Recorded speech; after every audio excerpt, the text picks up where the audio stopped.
كبيره كده زي بعض عمليه.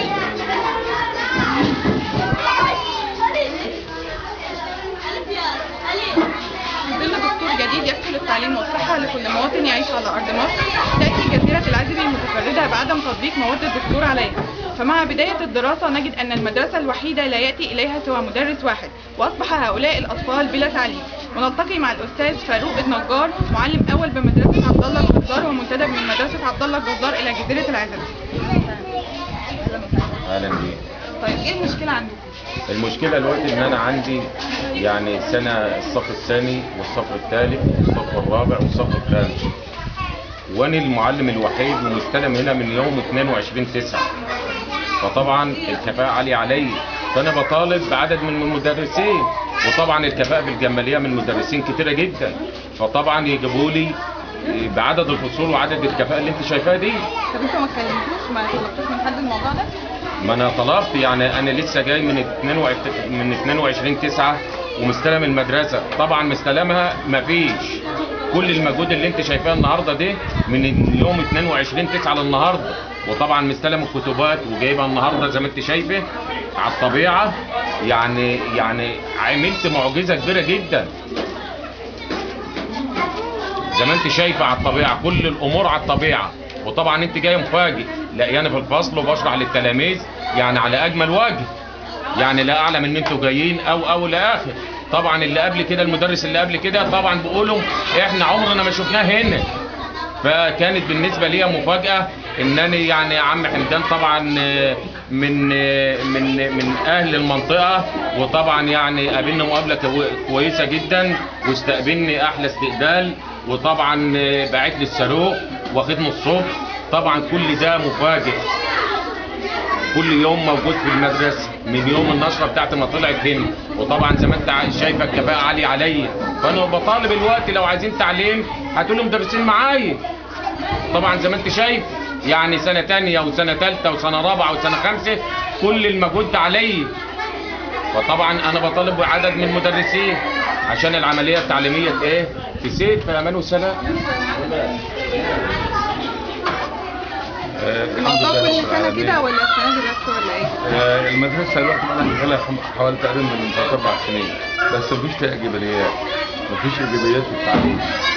فبالحقيقه يعني احنا ملينا واشتكينا كتير في الاداره واتكلمت مع المسؤولين، حتى لغايه رئيس الاداره الاستاذ محمود فياض اللي كان ماسك اداره الكماليه، قال للاستاذ دي انا روح بيتك، لما طلب منه طلبات فهمني المكان، قال له روح بيتك قدام.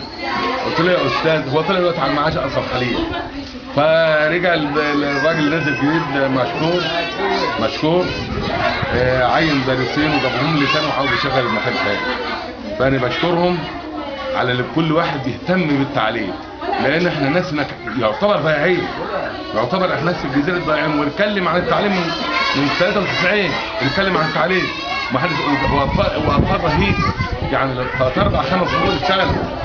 لو حد بينظر الينا من الدوله او من الناس المسؤولين او الناس اللي بتتعلم والعلم ما يفهموش اللي عارف قيمته، العلم اللي عارف قيمه العلم يعلمه، لان عارف قيمه العلم هو ايه. اي دوله متقدمه على دول العالم بالعلم بتاعها، اي راجل بيقعد على كرسي اكبر كرسي في الدوله بالعلم بتاعه، ولا في علم ما يقعدش عليه. وانا طالب الاطفال ده مش طالب غير الناس اهل العلم واهل المعرفه واهل الدوله ينظروا الينا بعين الرضا، يعني يعملوا لنا حاجه لاولادنا، احنا راحلين لحالنا، ولكن الاولاد اللي عندنا مش عاوزه تضيع.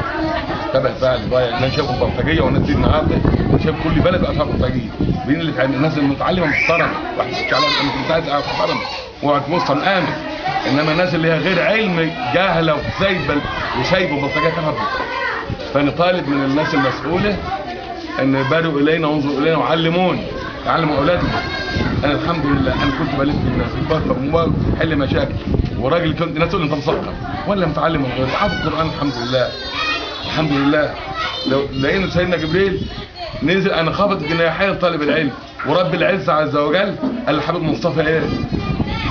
قال له اقرا باسم ربك الذي خلق الانسان من علق، اقرا ربك الاكرم الذي علم بالقلم، علم الانسان ما لم يعلم. القلم بيجيب الخفايا عرفها الانسان مننا، القلم بيجيب الخفايا عرفها الانسان، بيشوف حاجات في دول في مصر، بنشوف الحاجات في الدول. شوف لازم. فانا عاوز العلم، طالب العلم، اطلب مش اكتر من العلم والناس تنظر اليه. احنا اول حاجه بنشكركم بزيارتكم لنا، ونشكركم ونشكر ضمنات محافظه الرياض اسم جهاد الادب، ونشكركم لزيارتكم هنا، ولان انتم بتكشفوا للمسؤولين عن المكان.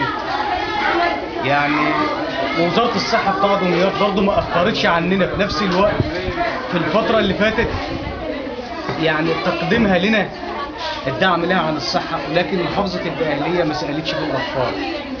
يعني الاطفال دي من اول الثوره كان نفسنا نقول في عهد الرئيس عبد الفتاح السيسي اطفالنا هتتعلم، لكن احنا من اول من السنه اللي فاتت دلوقتي اول ما المدرسه اللي اشتغلت كان بقالها اسبوع احنا عايزين نقول في عهد الرئيس عبد الفتاح السيسي المدرسه اشتغلت وبقى عندنا اطفال بتتعلم على ارض الواقع، وفي اساتذه موجودين، اساتذه مش استاذ ب5 فصول، احنا استاذ واحد ل5 فصول. الاستاذ فاروق يعني مش قادر اقول لكم يعني، ولا قادر اشكركم على اللي انتوا الواجب بتاعكم. كلنا راينا المأساة التي تعيشها هذه الجزيرة، ونحن نضع هذه المشكلة بين يدي وزير التعليم لننقذ هؤلاء الأطفال من الجهل.